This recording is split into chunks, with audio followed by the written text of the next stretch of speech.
नचिकेता के मन में हुआ कि आत्मा का रहस्य जानना चाहिए। जैसे आत्मा का रहस्य पूछते हैं, यम देवता सोच में पड़ गए और कहते हैं नचिकेता, अरे आत्मा का रहस्य तो बड़े बड़े ज्ञानी ऋषि मुनि नहीं जान सके और तू आत्मा का रहस्य जानना चाहता है? अरे यह जानकर क्या करेगा? अभी तू छोटा है, 5 वर्ष का है। इसके बदले में तू जितने वर्ष तक इस दुनिया में रहना चाहता है उतनी आयु मांग ले, रिद्धि सिद्धि मांग ले, और तुझे अगर कुबेर का भी खजाना चाहिए तो वह भी मैं तुझे दे देता, लेकिन आत्मा का रहस्य मत पूछ। यह सुनकर नचिकेता सोचने लगा, इसका मतलब है कि आत्मज्ञान इससे भी कीमती वस्तु, इससे भी कीमती वस्तु है। नचिकेता भी एकदम संकल्प ले लिया और कहने लगा, हे यम देवता, आपने मुझे वचन दिया है, इसलिए मैं आत्मा के रहस्य के अलावा और मुझे कुछ नहीं चाहिए। तब यम देवता ने कहा कि हे नचिकेता, अगर ऐसी बात है तो सुनो, इस शरीर को अगर एक रथ मानो तो इंद्रियां इसके घोड़े होंगे, मन इस घोड़े का लगाम होगा, बुद्धि सारथी होगा उस रथ पर का जो घोड़े का लगाम पकड़ा है, और उस रथ पर जो व्यक्ति बैठा है, जो रथी है, वही आत्मा, वही आत्मा। अगर उस रथी का ज्ञान प्राप्त करना चाहते हो, आत्मा का ज्ञान प्राप्त करना चाहते हो, तो हे नचिकेता, उत्तिष्ठत जागृत प्राप्य प्राणिर्वोधत सुरस्य धारा निशिता दुर्त्यया दुर्गम पथ अस्तत्कव्यो वदन्ति। कि है नचिकेता, उठो, जागो और श्रेष्ठ मुनियों के समीप जाकर, महापुरुषों के समीप जाकर यह ज्ञान प्राप्त करो।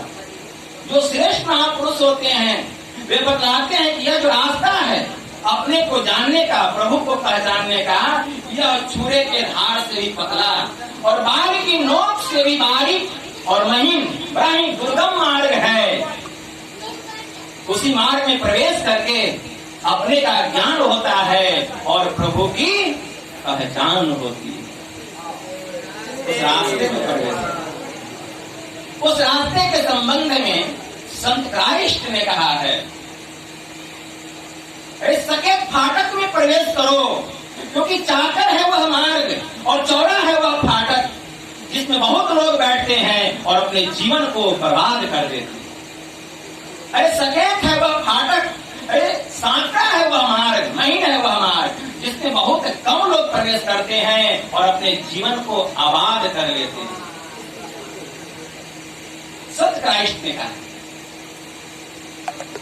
एक बड़े उच्च कोटि के महापुरुष हो गए, मंसूर जी महाराज, मंसूर हल्लाज, उनकी वाणी में आया, अरे अगर है शौक मिलने का तो हरदम लौ लगाता जा, जलाकर खुद नुमाई को भस्मे तन पर लगाता जा, पकड़कर इश्क की झाड़ू सफा कर हिजरे दिल को, बुई की धूल को लेकर मुसल्ले पर उड़ाता जा। अरे मुसल्ला छोड़, तस्वीर तोड़, किताबें डाल पानी में, पकड़ 10 फरिश्तों का, गुलाम उनका कहलाता जा। न मर भूखा, न रख रोजा, न जा मस्जिद, न कर सिजदा, वजू को तोड़ दे पूजा, शराबे शौक पीता जा। अरे हमेशा खा, हमेशा पी, गफलत में रहो ना एकदम, नशे में सैर कर अपनी खुदी को तू जलाता जा। न हो मुल्ला, न हो ब्राह्मण, दुई को छोड़कर पूजा, हुक्म साहे कलंदर का, अनहलक तू कहलाता जा। कहे मंसूर मस्ताना, अरे हक मैंने दिल में पहचाना, यही है मस्तों का मैं खाना, इसी के बीच आता जा। अगर है शौक मिलने का तो हरदम लौ लगाता। अगर परमात्मा से मिलने का शौक है तो पहले अपने भीतर में वैराग्य रूपी अग्नि प्रकट करनी पड़ेगी। वैराग्य रूपी अग्नि प्रकट होना चाहिए। वैराग्य किसको कहा गया है? भगवान श्री राम से लक्ष्मण जी ने पूछा था कि भैया मैं जानना चाहता हूं कि वैराग्य किसे कहते हैं। तो भगवान श्री राम ने क्या कहा? तात कहिए सो परम विरागी, तीन सम सिद्धि तीन गुण त्यागी। ये मेरे भाई, परम वैरागी महापुरुष उसी को कहना चाहिए जो कि तीनों प्रकार के गुणों की सिद्धियों को सूखे हुए तिनके के समान समझता है। सतोगुण विष्णु की शक्ति पोषण करने की, रजोगुण ब्रह्मा की शक्ति सृजन करने की, तमोगुण शिव की शक्ति संहार करने की। ये तीनों प्रकार के गुणों की सिद्धियों को जो सूखे हुए तिनके के समान समझता है, उसी को परम वैरागी महापुरुष कहना चाहिए। मैत्रेय ऋषि ने कहा, कर्म त्यागानर संन्यासो न प्रेक्षो चार्यन्तु संधो ज्ञात्मोरेक्यम संन्यास परिकीर्तितः। कि कर्म का त्याग संन्यास त्याग नहीं कराता है, और नहीं सन्यासी के दीक्षा मंत्र से कोई सन्यासी होता है। संध्याओं की उपासना में जीव अर्थात आत्मा और परमात्मा की एकता होनी ही असली सन्यास। गमनाहार बधस्य भाति सर्वेशनादिषु तस्याधिकार संन्यास यत् देहाभिमानिनः। जो सभी प्रकार की कामनाओं को गमन के समान त्याग करता है, जिसने कि इस देहाभिमान का भी परित्याग कर दिया है, उसी का संन्यास पर अधिकार है। यदा मनसि वैराग्यम जातम सर्वेषु वस्तुषु तदेव संन्यसे विद्वान् अन्यथा पतितो भवेत्। सभी प्रकार के विषयों से मन में जब भी वैराग्य उत्पन्न हो जाए, तभी विद्वान को संन्यास धारण करना चाहिए। प्राकारांतर में संन्यास धारण करने से उसका पतन हो जाएगा, उसका पतन हो जाएगा। इसीलिए मैत्रेय ऋषि कहते हैं, मैत्रेय ऋषि कहते हैं कि संन्यास धारण कब करना चाहिए? सभी प्रकार के विषयों से जब वैराग्य हो जाए। गोस्वामी जी ने मानस में लिखा, तात भगवान श्री राम के संबंध में जो गोस्वामी तुलसीदास जी मानस में लिखते हैं कि जानिए तब ही जीव जब जागा, जब सब विषय विलास विरागा। जिस दिन सभी प्रकार के विषयों से वैराग्य हो जाएगा, उसी दिन जीव जगेगा और संन्यास की प्राप्ति हो जाएगी, हो जाएगी। इसके लिए अपने को जगाना पड़ेगा, जगाना पड़ेगा। एक बड़े उच्च कोटि के महापुरुष हो गए संत दीनदयाल जी महाराज, उनकी वाणी में आया, वे कहते हैं कि हिंदू कहे मैं बड़ो, मुसलमान कहे हम, अरे एक मूंग दो फाड़ है, अरे कुन ज्यादा कुन कम, अरे कुन ज्यादा कुन कम, कभी करना नहीं कजिया, एक भजत हो राम, दूजा रहमान सुरजिया। कहे दीन दरवेश, अरे दो सरिता मिल भय एक सिंधु, अरे सबका साहब एक है, क्या मुस्लिम क्या हिंदू। वह परमात्मा है सबका।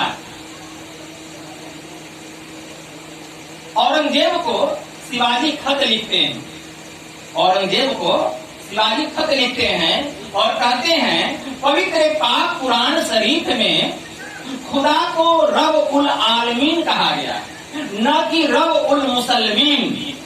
रब उल आलमीन मतलब वह खुदा पूरी आलम का है, पूरी दुनिया का है, ऐसा कहा गया। रब उल मुसलमीन नहीं, वह खुदा केवल मुसलमानों का नहीं है। अगर केवल मुसलमानों का रहता तो पवित्र पाक पुराण शरीफ में लिखा जाता रब उल मुसलमीन, लेकिन पवित्र पाक पुराण शरीफ में आया रब उल आलमीन। वह खुदा सबका है, वह खुदा सबका है।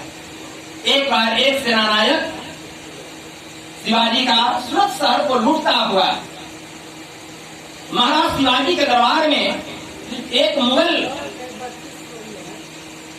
अधिकारी की लड़की को कैद करके लाया और शिवाजी के दरबार में पेश करते हुए कहा कि महाराज, मैंने आपके लिए आज नायाब तोहफा लाया।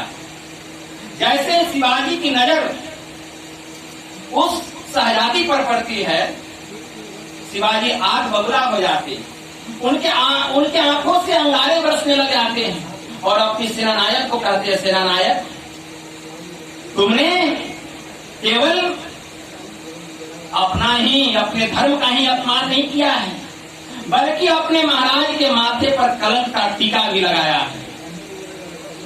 ऐसा करके तुमने न केवल अपने धर्म का अपमान किया है, बल्कि अपने महाराज के माथे पर कलंक का टीका लगाया।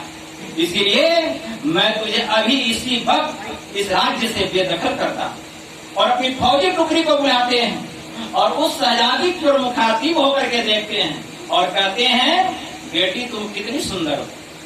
अगर मेरी माँ भी तुम्हारी तरह सुंदर होती तो मैं भी तुम्हारी तरह सुंदर होता। शिवाजी बड़े कुरूप थे और उन्होंने अपनी फौजी टुकड़ी की निगरानी में उस शहजादी को उस मुगल अधिकारी के घर सही सलामत बहुत सारे पुरस्कार दे करके भेजा और अपने सेनानायक के इस गुस्ताखी के लिए क्षमा याचना। ऐसे थे शिवाजी। और इनके गुरु कौन थे? इनके गुरु थे समर्थ रामदास जी महाराज। समर्थ रामदास जी महाराज एक बार भिक्षा मांगते हुए शिवाजी के दरबार में आए और कहते हैं, शिवाजी अरे कुछ भिक्षा दो। देखते हैं हमारे गुरु महाराज आए हैं। अब शिवाजी के मन में हुआ कि गुरु महाराज को क्या भिक्षा दो। जाते हैं अपने महल में, चांदी का बोरा रखा हुआ, चांदी को हाथ में उठाते हैं और देखते हैं कि गुरु महाराज के सामने यह चांदी भी तुच्छ है। सोने का ढेला हाथ में उठाते हैं, वह भी देखते हैं गुरु महाराज के सामने यह भी तुच्छ है।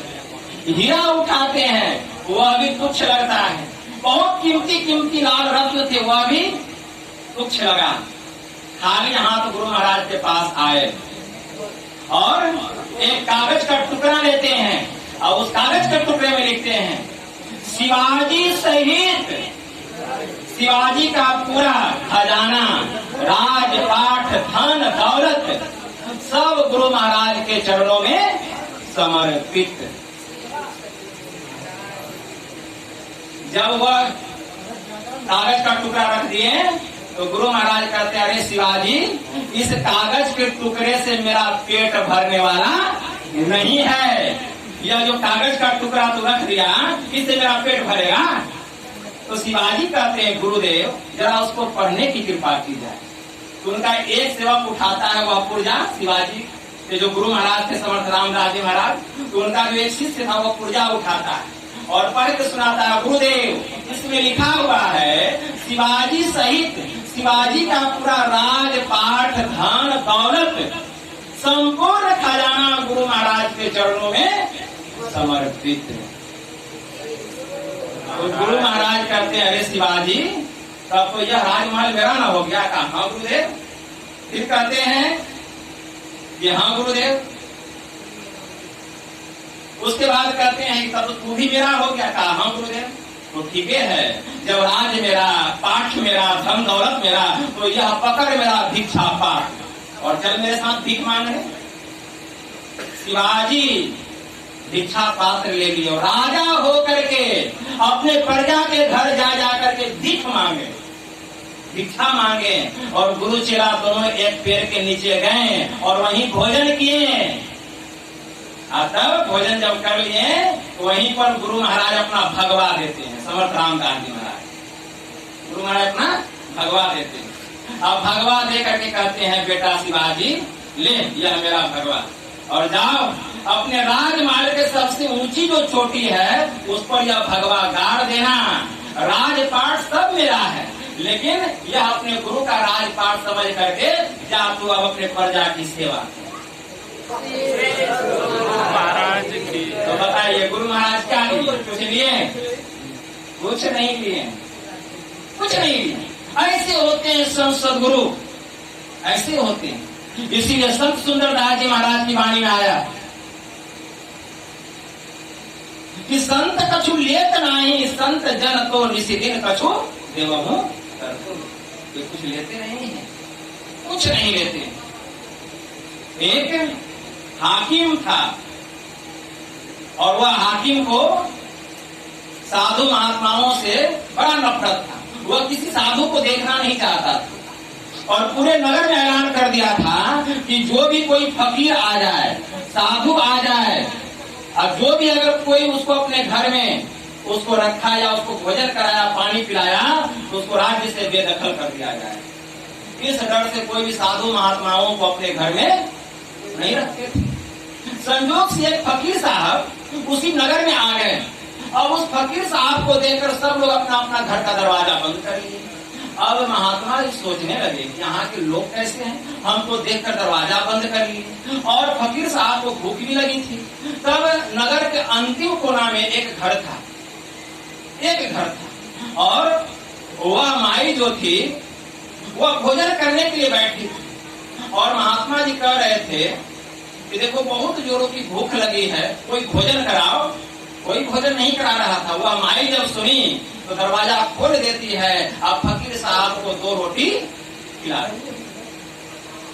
यह बात की जानकारी नगर के लोगों को हो गई और हाकिम तक उसकी सूचना पहुंच गई।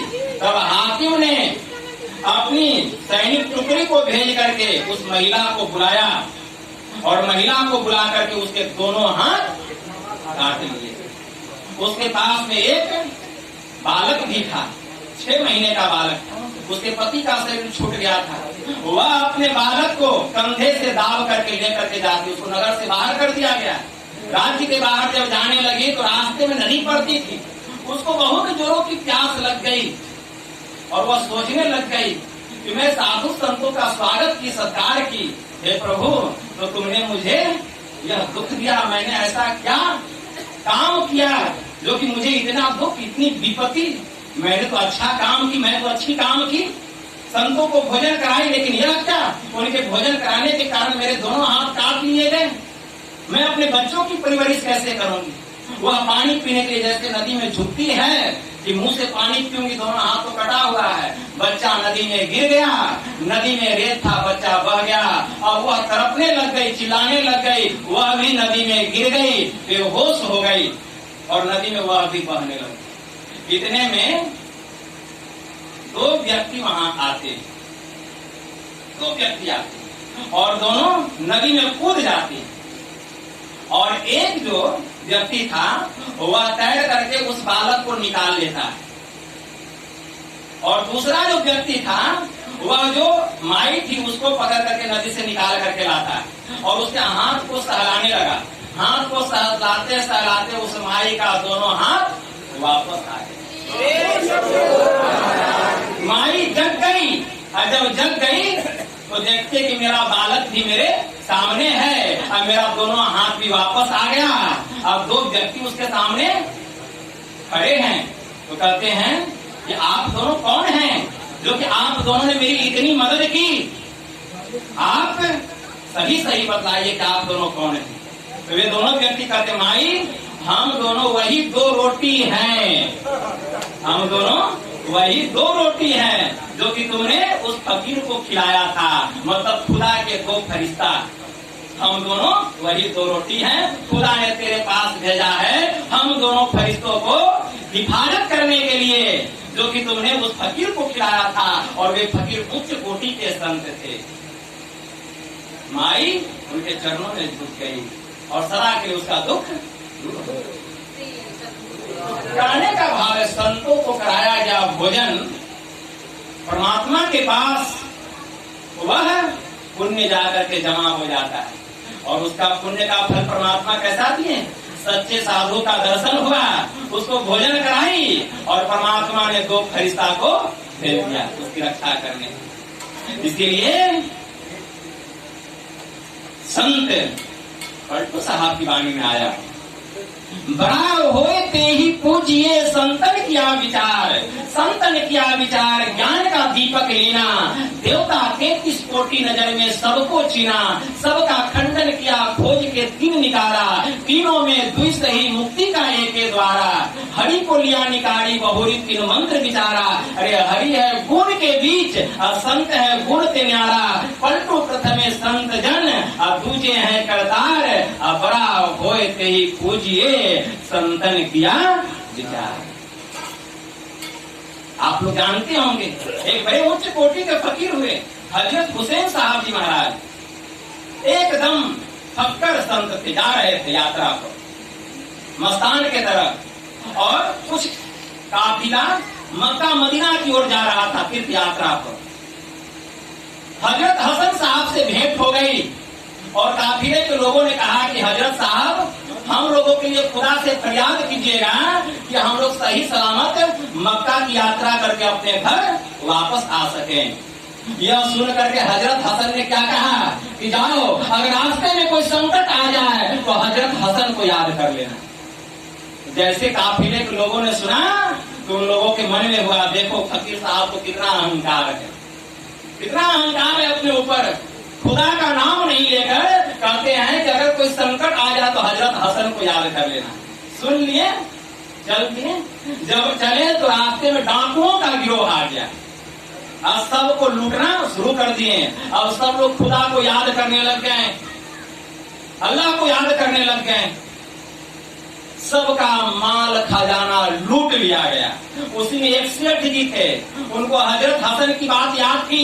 वे हजरत हसन को याद करते हैं कि हे फकीर हजरत हसन, आप मेरे माल और मेरे जान की रक्षा कीजिए।